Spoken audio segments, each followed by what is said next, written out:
Começa agora o programa Hora e a Vez da Pequena Empresa, sempre levando para você muitas informações e atrações. Confira. O economista Luiz Arthur Nogueira comentando sobre o tarifaço de Donald Trump. O advogado Marcos Tavares Leite falando sobre o programa Brasil Soberano. E nesta semana, o presidente do SINP, Joseph Cury, recebe a doutora Marina Yoshimi Takitani, advogada e especialista em comércio internacional. Fique conosco.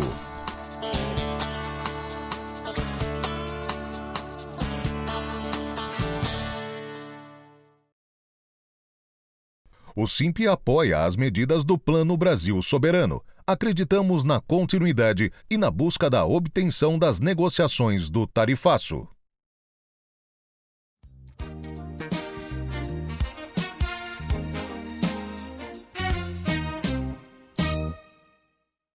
É isso aí, estou aqui com o prefeito Paulinho, vice-prefeito Serginho Miyashiro e o Ministério do Empreendedorismo, da Microempresa e da Empresa de Pequeno Porte é parceiro desse evento.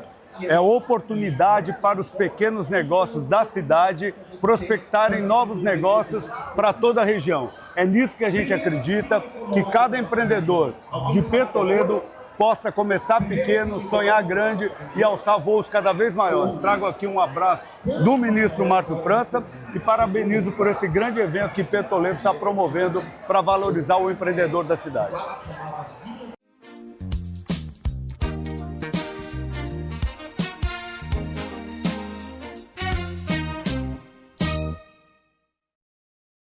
O SINP cresceu e hoje estamos presentes em 27 estados da federação, sempre na defesa do MEI, da micro e da pequena empresa. SINP Nacional, entidade civil com sede em todos os estados do Brasil. SINP São Paulo, entidade sindical. SINP Internacional, Estados Unidos, China, Japão e Portugal. SINP, ao seu lado, crescendo por e com você. O grande assunto econômico do mundo hoje é o tarifaço de Donald Trump. Vamos entender o que está acontecendo, qual é o impacto no Brasil e nas micro e pequenas indústrias. Qual é a ideia do Trump? O Trump quer reindustrializar os Estados Unidos, ou seja, ele quer comprar menos produtos importados, em especial da China. O que ele fez? Aumentou imposto de importação para encarecer os produtos e obrigar as empresas a produzirem dentro dos Estados Unidos. Vou citar um exemplo famoso, a Apple. Todo mundo conhece a Apple, produz iPhone. A Apple é uma empresa americana que produz iPhone na China. Qual é a ideia do Trump? Obrigar a Apple a produzir dentro dos Estados Unidos. E para isso ele eleva a alíquota de importação, ou a Apple continua importando o iPhone que ela mesma produz na China e vai, portanto, vai ficar um iPhone mais caro, ou ela passa a produzir dentro dos Estados Unidos. Muito bem.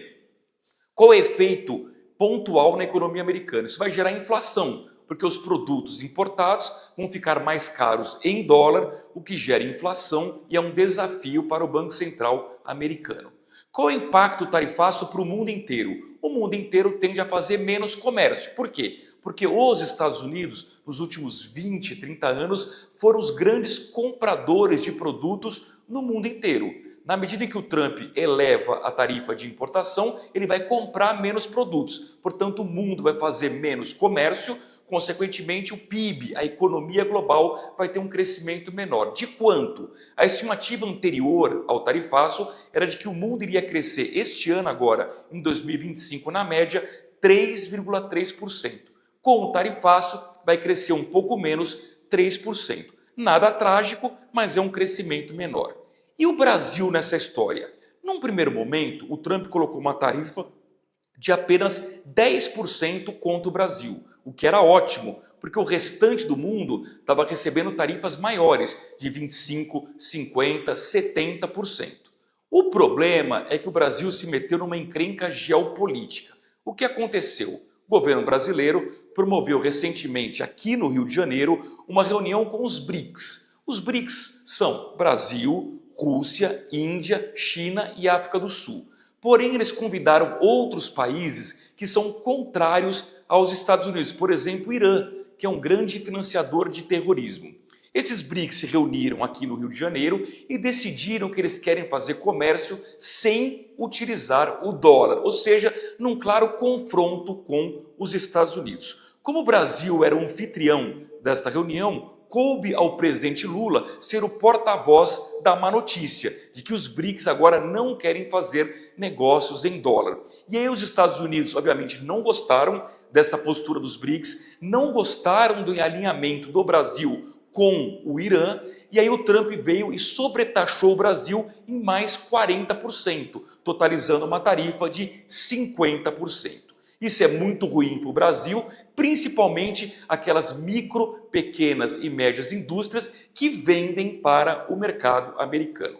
Bom, negociações foram feitas, cerca de 700 exceções foram incluídas sem essa tarifa, o que aliviou, por exemplo, alguns setores importantes, como os exportadores de suco de laranja não vão pagar 50%, vão pagar apenas 10%. Os aviões da Embraer também não vão pagar 50%, vão pagar apenas 10%.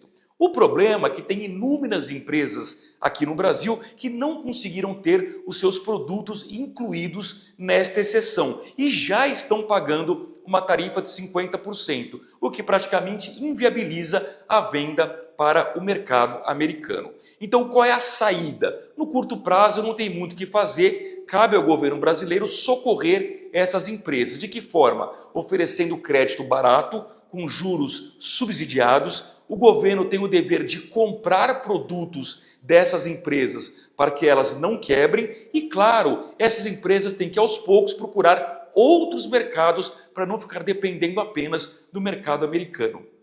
Do ponto de vista prático, o impacto na economia brasileira vai ser pequeno. Por quê? Porque a economia brasileira é uma economia muito fechada. O crescimento do Brasil depende basicamente do nosso mercado interno. Ou seja, eu já tinha a previsão de que o Brasil iria crescer esse ano 2%, e apesar do tarifaço, eu continuo acreditando que o crescimento será em torno de 2%. Portanto, o problema é pontual para aquelas indústrias que vendem para o mercado americano. Claro que o tarifaço é ruim, cabe ao governo brasileiro continuar negociando para tentar reduzir essa tarifa de 50% ou aumentar o número de exceções que pagam apenas 10% e não 50%. E qual a grande lição que fica dessa história toda é que as nossas empresas nunca podem depender de apenas um mercado. E aí, para concluir, eu faço um paralelo com a China. A gente tem vários setores da economia brasileira que são muito dependentes da China. Por exemplo, o nosso agronegócio. O nosso grande cliente que compra soja e compra milho é a China. Qual é o meu temor? Hoje a encrenca veio dos Estados Unidos. Quem garante que amanhã a encrenca não virá da China? Portanto, se você tem uma indústria micro, pequena, média, que exporta, a grande lição é: nunca dependa de apenas um mercado lá fora. Diversifique as suas exportações, procure clientes em vários países, porque se vier a crise de um único país, você terá outros clientes em outros países.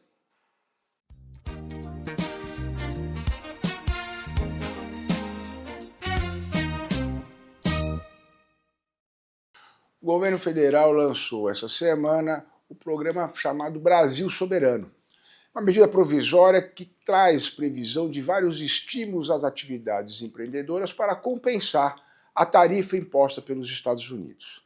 Essa medida provisória tem efeito imediato, mas ela deve ser avaliada no Congresso Nacional e tem que ser aprovada em até 120 dias. Provavelmente sofrerá algumas alterações, tanto na Câmara dos Deputados como no Senado, mas ela se mostra como um instrumento importante de auxílio às empresas que estão sofrendo prejuízos pela dificuldade agora na exportação. Vamos destacar aqui alguns pontos importantes nessa. Ela abre um crédito, uma previsão de crédito para as empresas, em até 30 bilhões de reais serão disponibilizados para esse crédito, principalmente olhando os pequenos negócios e aqueles que estão realmente com dificuldades em relação à exportação, que estão perdendo a possibilidade de exportar, essas empresas mais atingidas.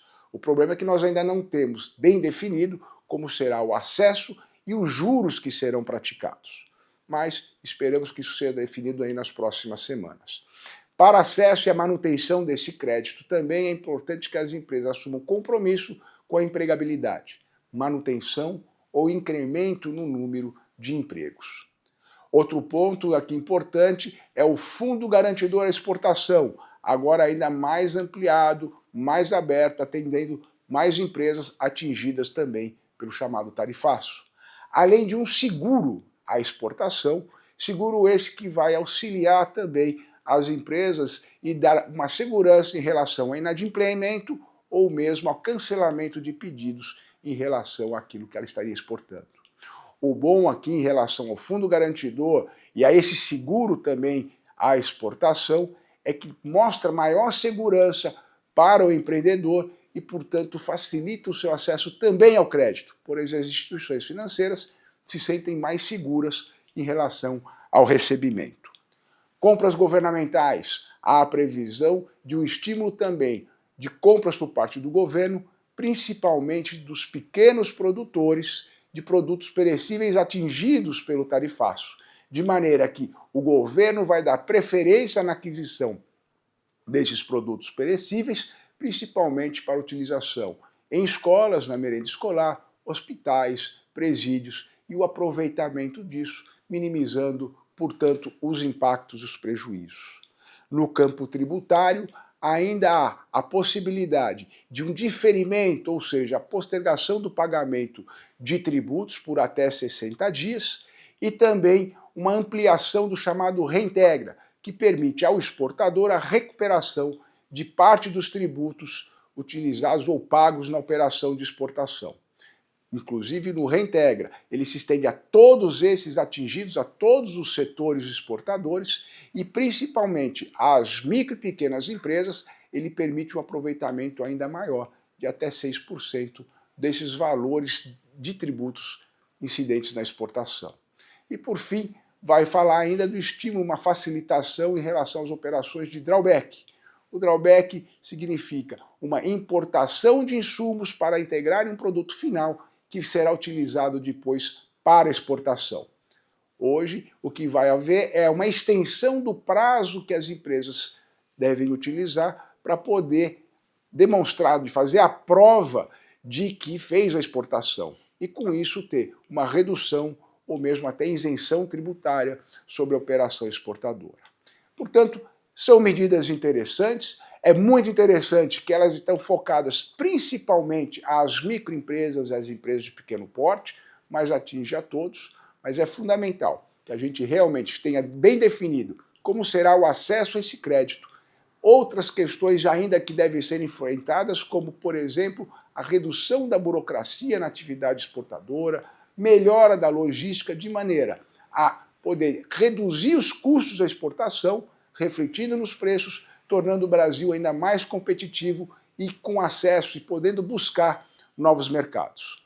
Agora em tramitação na Câmara e no Senado, o SIMP vai acompanhar de perto toda a tramitação dessa medida provisória, podendo aperfeiçoá-la, sugerindo emendas, contactando senadores, deputados, mas o que nós queremos é realmente uma legislação que estimule principalmente a microempresa, a empresa de pequeno porte, no campo da exportação e no campo nacional, pois ela é a maior geradora de emprego e renda do país.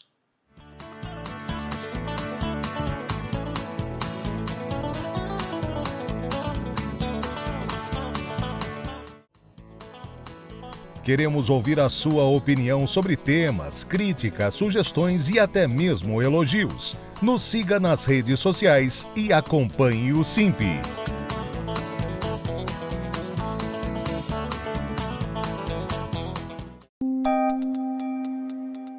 Entrevista da semana.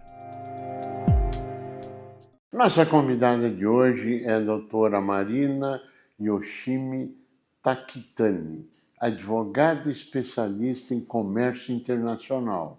E claro que o nosso tema é tarifaço, a legislação e os problemas internacionais da legislação. É um prazer tê-la conosco. Obrigada, o prazer é meu, obrigada pelo convite. Nós que agradecemos. Doutor, tarifaço, como está colocado, Tem fundamento jurídico? Não tem? Tem contestação? Não tem? Como é que é esse quadro jurídico nesse exato momento? Então, o quadro jurídico ele envolve algumas questões, né? Então, começa principalmente, né, pela questão do fundamento jurídico na legislação norte-americana, né? O tarifaço aqui, né, contra o Brasil, a princípio ele é fundamentado em uma lei específica dos Estados Unidos, que é a lei de emergência econômica lá, né, que se chama AIPA.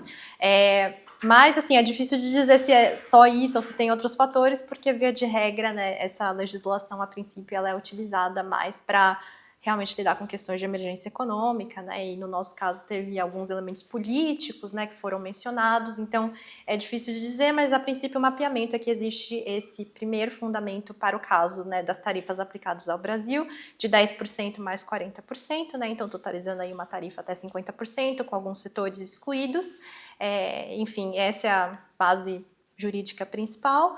Existem também outras duas justificativas jurídicas, né, que é a Segurança Nacional sob a seção 232, que, né, resultou na aplicação aí das tarifas de contra aço e alumínio, estão falando semicondutores, automóveis, então pode, né, levar a essas outras, e a seção 301, que foi a investigação que foi iniciada também contra o Brasil, envolvendo, né, aquela história toda, né, desde a prática de pirataria na 25 de março até o Pix, então essa investigação também está em andamento, né? Então temos esses três fundamentos jurídicos aí da legislação americana a princípio. Bom, existem processos hoje nos Estados Unidos em relação à tarifa. Isso, então. Qual foi o resultado da primeira instância? Hoje, então, né, uma desses fundamentos, que foi justamente a lei da emergência econômica, foi levada, né, para a Court of International Trade dos Estados Unidos, que é a primeira instância focada em questões, né, de comércio internacional. Ela foi levada em abril e teve uma decisão em maio que foi favorável, né, assim, para quem está recebendo as tarifas e contrária à administração, no sentido de que essa lei ela não pode ser justificada para aplicar essas tarifas de uma forma tão indiscriminada, né? Os pleitos jurídicos, a princípio, eram dois principais, né? Um primeiro mais focado nas tarifas recíprocas, né? Que eles chamam, que foram aplicadas contra todos os países, inclusive o Brasil. E essa foi uma decisão que foi muito mais clara, dizendo que o presidente não tinha esse poder para aplicar essas tarifas dessa forma, né? Nem nessa situação, né? Porque a princípio não configura nenhuma emergência nacional, e por ser um poder do Congresso. E não houve uma delegação clara do Congresso para o presidente para fazer isso.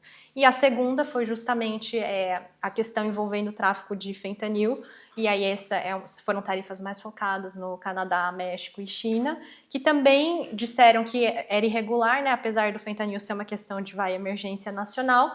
A questão é que as tarifas não estavam diretamente conectadas com o problema central de emergência nacional, que era a questão do tráfico de fentanil. Essa decisão foi apelada pelo governo norte-americano, então está em segunda instância agora.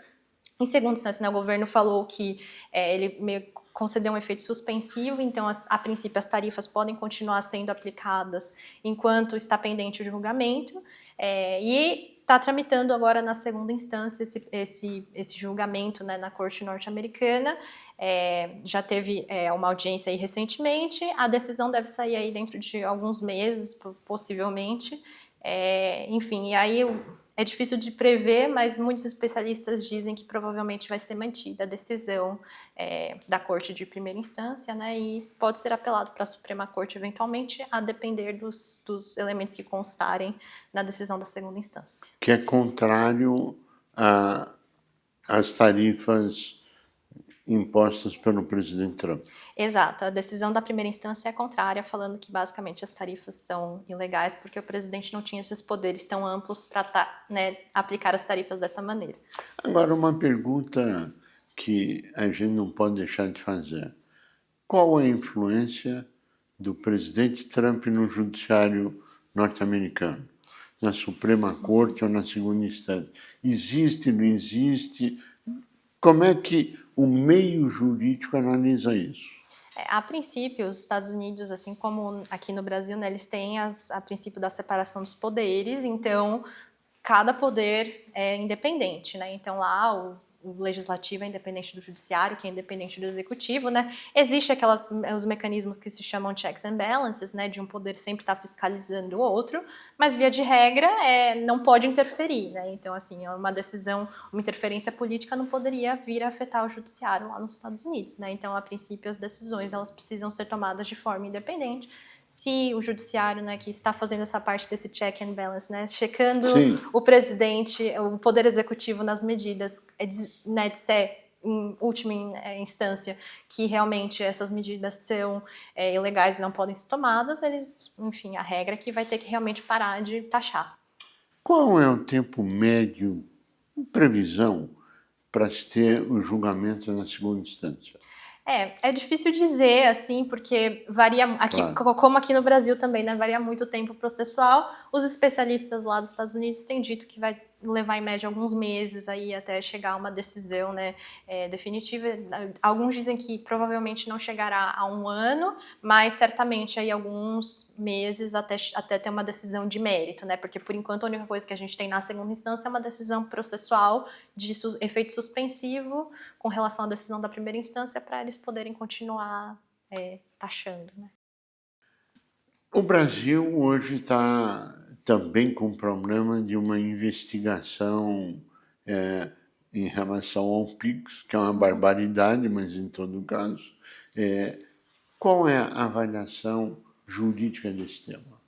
A avaliação jurídica desse tema também, né, uma investigação sobre a seção 301 da lei americana, né, e a lei de tarifas norte-americana, né, e ela, assim, historicamente, ela foi usada no passado para lidar com essas questões comerciais, inclusive na década de 80, o Brasil já foi investigado, né, com essa mesma seção sobre práticas envolvendo a lei de informática e questões de propriedade intelectual, farmacêutica, só que no final, quando veio, né, a instituição da OMC em 95, meio que essas questões passaram a ser discutidas somente no âmbito multilateral, então os Estados Unidos começou a recorrer cada vez menos a esses tipos de investigação, que é por práticas que o governo considere desarrazoadas ou arbitrárias e que prejudiquem o comércio americano, né? O Trump retomou essas investigações no primeiro mandato dele, e o primeiro mandato dele ele fez uma investigação contra a China, né, sobre a seção 301, sobre violações de propriedade intelectual, pirataria, etc. E aí houve uma condenação e aí resultou naquela aplicação de tarifas, né, no âmbito daquela guerra comercial que ocorreu no primeiro governo. Aí, agora, na segunda administração, ele tem expandido isso para outras áreas e aí fez essa investigação com o Brasil, que é muito curioso, porque ela tem um escopo muito amplo, então envolve diversas práticas, né, que vão desde, enfim, pirataria na 25 de março, até PIX, até etanol, então envolve várias coisas, mas existe um processo, né, então uma agência administrativa do governo está conduzindo essa investigação, o governo brasileiro já falou que vai se manifestar, então realmente tem todo um processo legal. No final dessa investigação, se forem comprovadas, né, práticas desleais ou arbitrárias, desarrazoadas pelo governo brasileiro, o governo norte-americano pode retaliar, né? E a linguagem é retaliar, e isso pode significar várias coisas, mas considerando o histórico do Trump, provavelmente podem representar tarifas, né? Aplicação de tarifas adicionais, né? Enfim, então tem essas que já foram aplicadas agora, mais para frente, dependendo dos resultados dessa investigação, podem vir outras, né? Então, tá mais ou menos esse cenário. O terceiro cenário que se coloca é havendo uma negociação entre os países. Isto pode ser considerado um instrumento de pressão ou um instrumento negocial ou nenhuma das anteriores? Assim, o que muito se tem dito, né, os especialistas dizem que o presidente Trump tem usado essas medidas como uma ferramenta de alavancagem para as negociações, né? Então, exemplos de, né, assim, como que ele tem feito isso, né? Ele já chegou a acordos, por exemplo, com o Reino Unido, com a União Europeia, Vietnã, Coreia do Sul, Japão, que são acordos, assim, a princípio, né? Então, não tem nada formal ainda estabelecido, mas dá para ver que, enfim, para fomentar esse intuito de negociar com os Estados Unidos, para poder ganhar mais acesso ao mercado, né? Então, tem muita gente que argumenta que essas medidas que o Trump tem tomado são também nesse lado negocial, né? Para, enfim, essa finalidade. via de regra, né, assim, isso não é o cenário ideal se você for considerar toda a ordem multilateral, porque existe um foro para negociações multilaterais, que é a OMC, né, que, enfim, é onde os países, a princípio, negociam, né, sempre com a prioridade da reciprocidade, né, o tratamento não discriminatório, que são pilares importantes, especialmente para países pequenos, que não têm tanto poder de barganha quando vão negociar sozinhos contra os Estados Unidos, né. Hoje existe a OMC. Uhum. No entanto, o presidente Trump está impondo investigações. Existe um conflito jurídico aí ou não? O Brasil, como também o Canadá e a China, já iniciaram um pedido de consultas contra os Estados Unidos lá na OMC, né? E na OMC existe um mecanismo de solução de controvérsia, só que infelizmente hoje ele está paralisado porque o presidente Trump, no seu primeiro mandato, impediu a renomeação dos juízes que compõem o órgão de apelação. Então, hoje, se alguém apela a decisão da primeira instância da OMC, que se chama painel, ela vai para o vácuo porque não tem uma segunda instância para julgar, né? Só que todo mundo fala que isso ainda é importante ter esse foro multilateral, inclusive o Brasil levou um caso para lá, a China e Canadá levaram casos contra os Estados Unidos para discutir essas medidas que foram impostas, justamente pela importância do sistema multilateral de comércio e para fomentar negociações, né? Inclusive no primeiro mandato, países como, por exemplo, Suíça, vários países que foram sujeitos à tarifa do aço e alumínio conseguiram negociar uma exceção via OMC, né? Solução de controvérsias lá. Na história recente, os últimos 20, 30 anos, houve algum caso de um juiz de uma Suprema Corte, como o caso brasileiro, ser punido com uma legislação americana? Assim, olha, vou falar, desses últimos tempos é difícil de pensar, assim, né? Normalmente essas sanções que os Estados Unidos impõem, né, no caso, o que aconteceu aqui com o Alexandre de Moraes, com a Lei Magnitsky, normalmente elas são voltadas para questões muito mais, assim, envolvendo violação de direitos humanos, alguma questão, né, perseguições políticas. Então, são questões que, no âmbito dos direitos humanos, são muito mais severas, né? Assim, esse caso é meio estranho porque, assim, né, não... É uma relação política, é isso? Exato. Tá bom. Doutora Marina Yoshimi Takitani, nós queremos agradecer muito sua participação, a transmissão do conhecimento acumulado, esperando que a negociação e a paz volte a reinar no globo terrestre. A você que esteve conosco, nosso mais profundo agradecimento, com a certeza que estaremos juntos na semana que vem. Até lá. Atenção! Oportunidade única. Parceria Simp e Investe SP. Últimas 30 vagas para as empresas que poderão aproveitar da capacitação gratuita e transformadora do programa O Exporta SP. O programa Exporta SP tem como objetivo capacitar as empresas para entenderem como levar seus produtos para o mercado externo, além de desenvolver uma rede de apoio com instituições de âmbito federal, estadual ou municipal e com outras empresas através de ações, disponibilizando informações de qualidade relevantes para o processo exportador. O programa já capacitou mais de 1.300 MEIs, micro e pequenas e médias empresas paulistas de todas as regiões do estado, tornando-se aptas a iniciar ou aumentar as exportações de seus produtos e serviços. Por isso, Simp e Investe SP trarão benefícios e grandes oportunidades para empreendedores de forma totalmente gratuita. Para se cadastrar, acesse o site simp.org.br e inscreva-se. Aproveite essa oportunidade gratuita para ampliar suas possibilidades de venda e ganhos.